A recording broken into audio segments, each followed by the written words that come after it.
Hello à tous et bienvenue sur votre chaîne d'actualité du foot. Très content de vous retrouver pour cette toute nouvelle vidéo dans laquelle nous évoquerons spécialement la forme actuelle de cette équipe du Barça et le début incroyable que le coach Hansi Flick et cet effectif catalan sont en train de réaliser en Liga. Nous parlerons en long et en large du pion qu'utilise le tacticien allemand en tant qu'électron libre et qui fait énormément du bien au jeu offensif de cette équipe catalane. Enfin, nous essayerons d'analyser ce bloc défensif catalan, et si nous pouvons espérer tenir avec l'effectif actuel qu'on a derrière, malgré le non-retour de Joao Cancelo, et l'absence du cyborg uruguayen Ronald Araujo et du danois Andreas Christensen.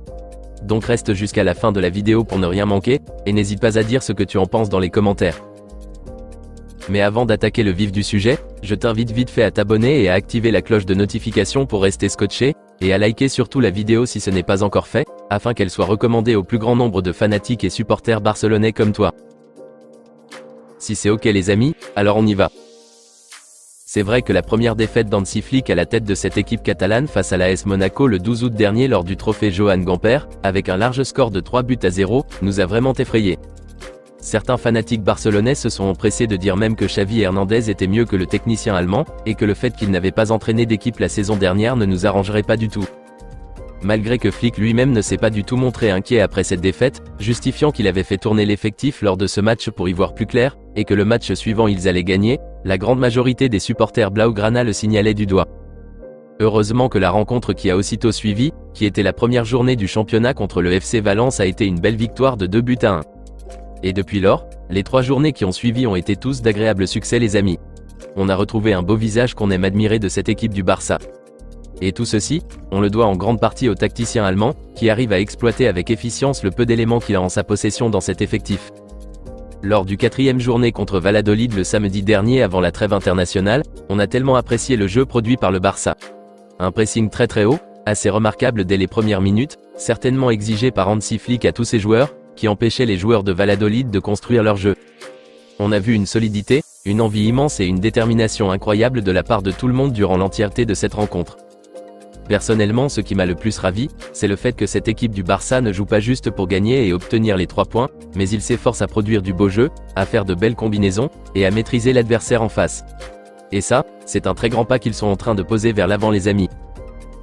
Et je pense que tout le monde l'aurait constaté, que le coach Hansi Flick a décidé d'utiliser d'une manière exceptionnelle Rafinha cette saison. Et ça, c'est la meilleure des choses qui soit arrivée au Barça cet été.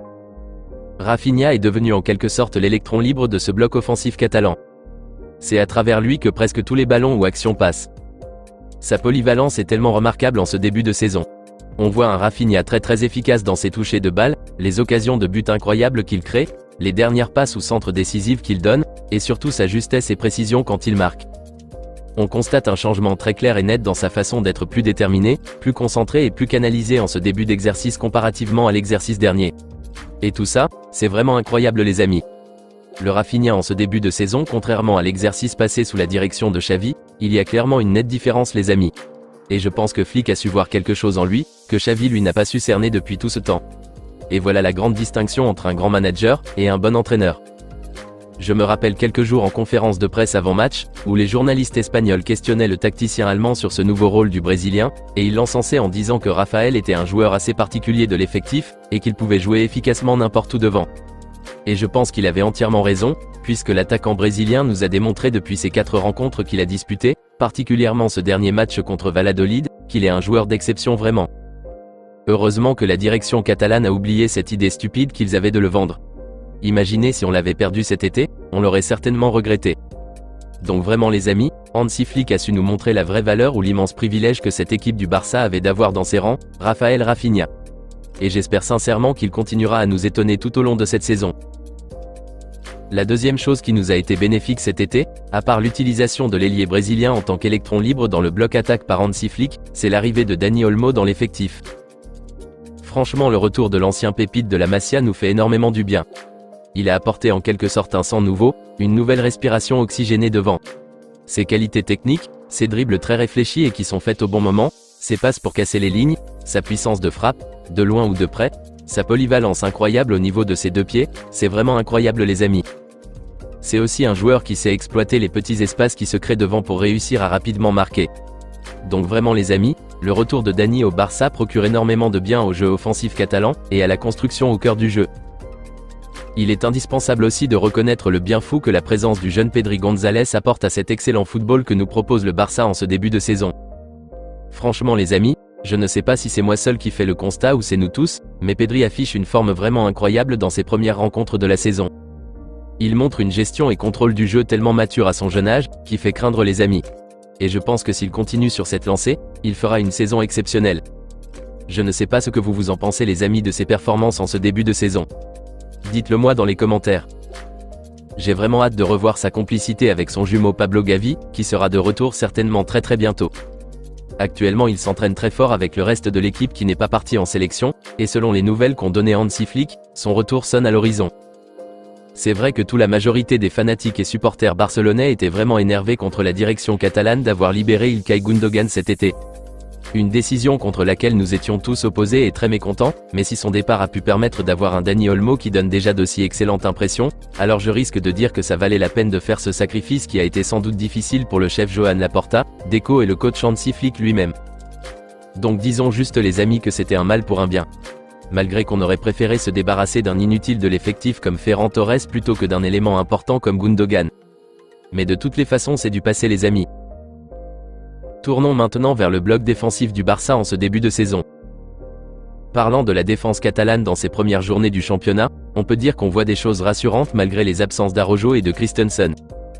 J'avoue les amis que je suis un peu choqué des performances très bonnes d'Inigo Martinez, lui qu'on a tellement critiqué la saison dernière. Franchement il réalise une très bonne entame de saison.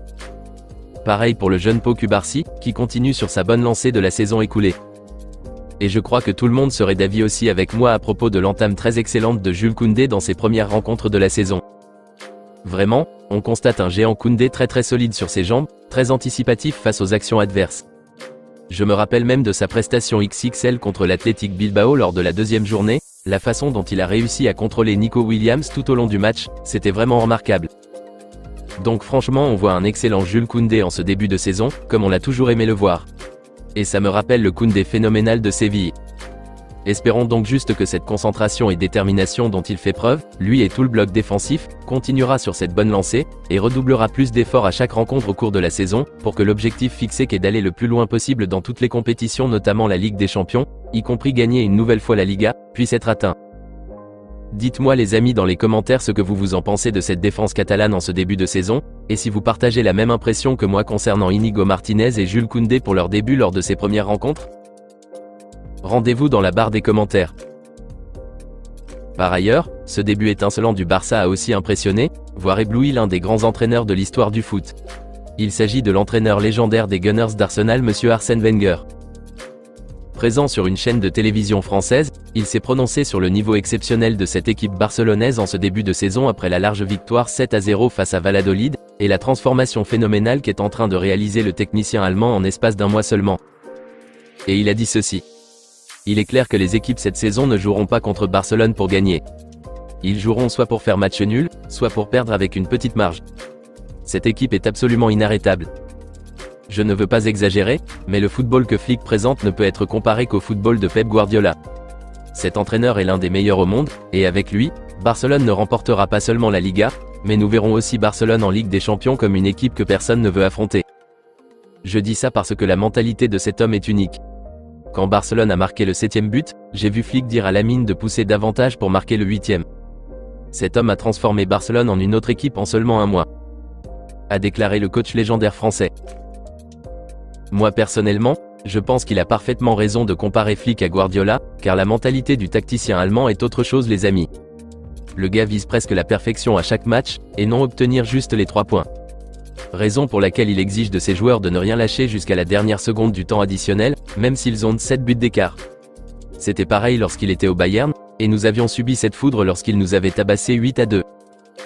Dites-moi les amis dans les commentaires ce que vous en pensez de ces propos de Wenger sur cette équipe catalane, et si vous trouvez aussi que ce Barça d'Hansi Flick sera redoutable en Ligue des Champions comme il l'a si bien affirmé. N'hésitez pas à réagir et à débattre sur le sujet dans les commentaires. Eh bien on s'arrête pour l'instant ici les amis, et on se dit à très bientôt pour parler plus de cette ascension de cette équipe catalane. D'ici là, on continue à s'abonner, à liker la vidéo et la partager, afin qu'elle soit accessible à tous les fanatiques et supporters barcelonais comme toi. À très vite les amis. Affaire à suivre.